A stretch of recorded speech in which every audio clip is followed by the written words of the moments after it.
Hello ladies, gentlemen, boys, girls, innies, outies and in-betweeners. My name's Dan. Welcome back to another PAP Reports. Today is Thursday the 12th of March 2020 and today we find ourselves asking why West Yorkshire Police and Crime Commissioner had been keeping ex-Lord Mayor of Leeds, Neil Taggart's hard drive in the Police Commissioner's safe for 14 years, preventing the indecent images of children from being used as evidence in court back in 2017. Based on reports at the time of his case, there were estimates of 30,000 indecent images that had been downloaded by Neil Taggart, nearly 5,500 of which were Category A, the most serious level, featuring both pubescent and prepubescent children, including children under the age of 5. Police also found 30 extreme pornographic images depicting sexual activity between human, adults and animals, which saw him sentenced in Leeds Crown Court to 32 months in prison. Taggart at the time was head of the police authority and had the hard drive retained and stored in a West Yorkshire Police and Crime Commissioner's safe when he left the position in May 2003. Mr. Burns Williamson, who became the authority's chairman a month later, said, "I think it was within a secure safe within the police authority. That transferred over to the Police and Crime Commissioner's office, but certainly I was not aware that it existed." Subsequently, some images have been found on there much later on, of course, and I can only assume he, as in Taggart, knew full well that was the case, and that's why he asked for it to be stored. Of course, I'm sorry, and I absolutely regret the fact that this hard drive existed and wasn't discovered until 2017. Well, I can tell you for a fact, if I took a position of someone with access to a safe, I'd be checking it out. And if I saw that a hard drive was in there that nobody knew about, I would certainly be checking that out too. After all, we're an inquisitive bunch, us humans. A whistleblower said, "I can't think of any reason why they would have kept the hard drive. It was expensive equipment. On a high-profile investigation for very serious offences of child sexual imagery, why have they not brought it forward?" I don't know if he, as in Mr. Burns Williamson, withheld evidence, but given that it took so long to disclose this evidence, it does seem suspicious. Now, throughout the articles that I've read, I've heard nothing about the hard drive being examined to see, for example, when the files were last opened. I know for a fact that you can check the files' data for when they were created, modified and last accessed, and that's something that I certainly would be checking for to see if this story stacks up. The former Chief Crown Prosecutor for the North West of England and former Association of Police and Crime Commissioners Chief Executive, that's a mouthful, Nazir Afzal said, "It was staggering the PCC did not know the hard drive was in a safe in his office. This particular individual, as in Taggart, was extraordinarily high profile. He was the head of the police authority. They had that material apparently in the office from 2003, going back 14 years before the sentencing hearing. Why suddenly did they think it was relevant to bring it forward 2 days after he pleaded guilty? We're talking about serious criminal material. The abuse of children, digital or video, is the abuse of children. It's not an image, it's a child being abused in real time. If that material is sat somewhere for the best part of 14 years, questions need to be asked." Now, I've literally just made a Freedom of Information request to West Yorkshire Police and Crime Commissioner to ask for the information regarding their investigation into the hard drive once it was found. Now, they should be able to provide details on dates and times the files on that hard drive were created, modified and last accessed, which, seeing as they suggest they had no clue about the device for 14 years, should reflect that. I wonder what we'll find. I will of course keep you updated on that should I get a reply. A public inquiry into the death of unarmed 36-year-old Anthony Granger in a car park in Colchester, Cheshire, I've probably said that wrong, in March 2012 exposed serious deficiencies in the planning and conduct of the operation by senior officers. Last year, the inquiry chairman, Judge Thomas Teague QC, said commanders had inaccurately briefed firearms officers, which led to the distortion and exaggeration of the risk posed by Mr. Granger. Nothing new there. Seems the police constantly and consistently over-exaggerate, hence why we see 4, 5, 6 or more police dealing with incidents that in many cases don't even need one constable. Granger from Bolton was behind the wheel of a stolen Audi when Greater Manchester Police firearms officer, referred to in court as Q9, fired his Heckler & Koch MP5 submachine gun. During 15 weeks of evidence in 2017, Q9 told Liverpool Crown Court from behind a screen that he believed Mr Granger had reached down as if to grab a firearm. However, the inquiry heard no firearms were found on Mr Granger or in the stationary vehicle, which was in a public car park off Jackson Avenue in the early evening of March the 3rd, 2012. The IOPC Regional Director Amanda Rowe said the public inquiry raised further questions about the conduct of some Greater Manchester police officers before, during and after the death of Mr Granger. Having these serious matters brought to our attention meant we had to fully consider both Mr Justice Teague QC's report and these referrals before deciding what further actions we may need to take. The inquiry heard live evidence, some of it new and therefore not available to us for our original investigations. It is therefore important that these matters should be scrutinised by way of independent and impartial investigations. A spokesman announced 3 new investigations would be launched relating to the conduct of 6 officers. Former Assistant Chief Constable Terry Sweeney, former Superintendent Mark Granby and former Chief Inspector, all now retired from the force, will also be investigated for gross misconduct regarding their command and control of the operation leading up to Mr Granger's death. The IOPC said a second investigation will look at the force's acquisition of a CS dispersal canister not approved by the Home Office, which was used during the operation. A former Chief Inspector and Inspector, both now retired, will be investigated for gross misconduct in relation to their actions.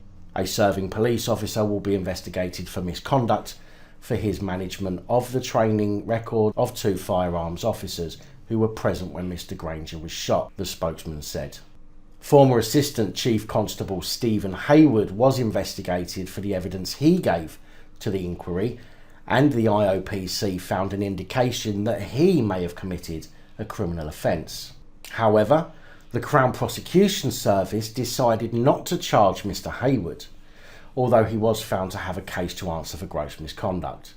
So get away with a criminal act and get a slap on the wrist. Greater Manchester Police have not yet set a date for the gross misconduct hearing. Nottinghamshire Police appear to be having a hard time getting to sleep, and in the midst of forces across the country complaining about the suffering that lack of funds has created for the forces, Nottinghamshire have decided to pay for sleep coaching for their officers.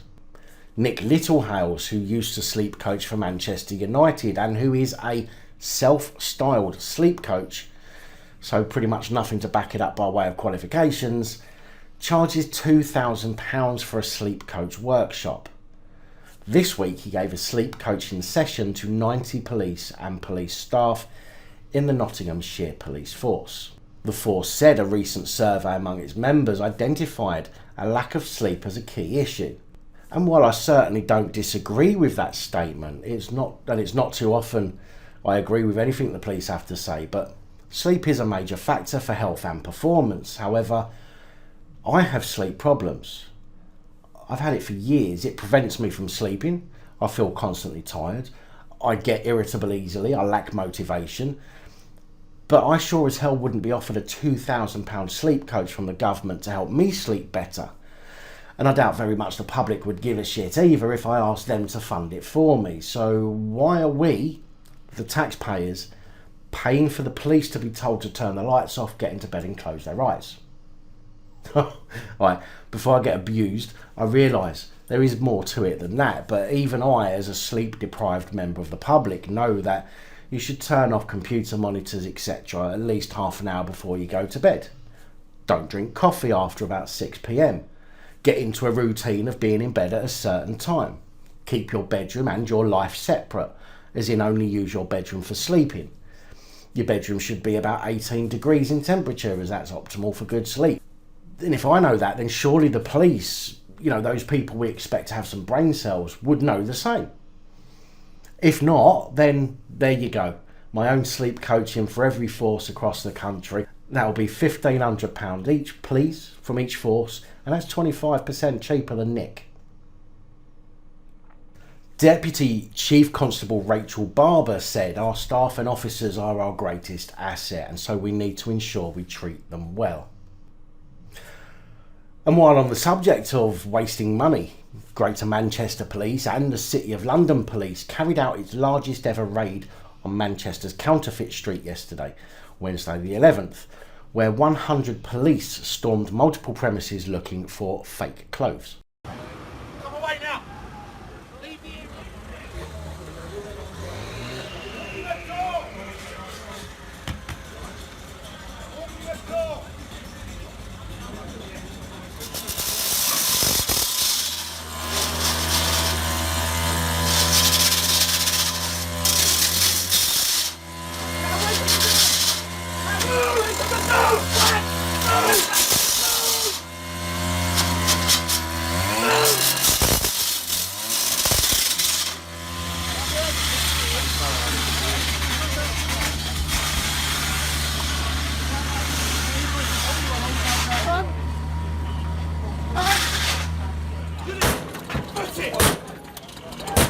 Right, put your head, cross it.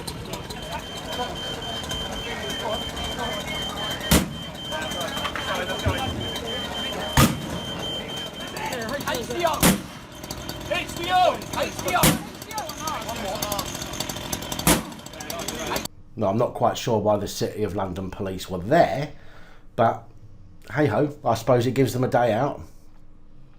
Now, with the amount of inappropriate abuse happening across the country and more stories coming out of historic abuse and victims, you would think that police would put their time and efforts into prioritising what they're doing.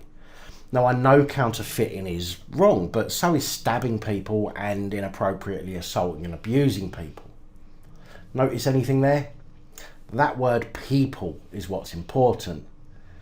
Fake clothes, in my opinion, may affect a business, a corporation or their profits, but certainly doesn't have the same effects on people that getting knifed does or being abused. In fact, there are a lot of people who relish the fact they can get cheap YSL and D&G goods. Manchester's full of chavs who can't afford the real thing. But I don't think the police have their priorities in order. I'm not for a minute suggesting that they're not doing their job. I simply think that the 15 people that were arrested during the raids will most likely be given small sentences, if any at all, when the criminals who are in fact ruining people's lives are still out there causing pain and suffering to people. Detective Superintendent Pete Ratcliffe of City of London Police said, "What we're trying to do is get beyond the immediate foot soldiers and get to the Mr. Bigs behind this. The intention is to follow up the hierarchy and make a big impact on the people who are making serious money out of this. Goods are made on the other side of the world and finish up in Manchester and elsewhere in the UK. The impact is felt here, but if you don't deal with it where they originate from, you will not ultimately deal with the problem. We work with our counterparts around the world, foreign governments and foreign law enforcement agencies. This is important what we have done here. It will lead ultimately to links around the rest of the world. This is a big statement, a big step. It is just the start." Now, forgive me for being blunt, but surely the way to stop counterfeit goods coming into the country is, number one, for the countries they're coming from to make sure they don't leave their country in the first place. And number two, for our customs people to do their jobs and prevent the items getting through. Now, you might think that the cost of such an operation isn't that high, but when you think that the operation backed by immigration and trading standards officers has been 9 months in the planning and that 100 police attended from 2 forces, you can see and imagine the costs for this operation would have been high. In fact, just the 100 police on the day would add up to at least 800 man hours for the day. Police said that the aim of the operation is to disrupt the criminals' selling of goods. We want to get to the people behind the sellers. We have evidence that money made from counterfeiting goods is being used to finance other serious organised crime. Although I still find myself asking, what about the people behind the knife crimes and serious inappropriate assaults on children? A big thank you if you sent me a link, and a big thank you to the Patreon supporters, Motty Lad, Holly, Adi and Dave, whose support is helping me to continue providing you this daily content. Anyway, that's all I have for you today. Please like, share, comment and subscribe.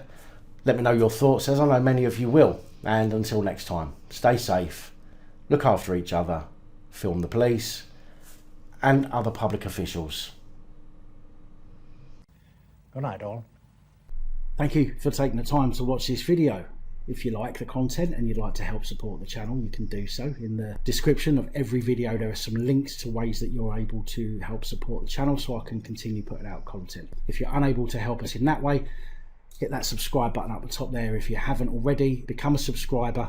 That is support enough. Share the videos, comment, like, it all helps. If you're looking for something else to watch, up top there is my latest video. Down the bottom there is a video that YouTube recommends for you.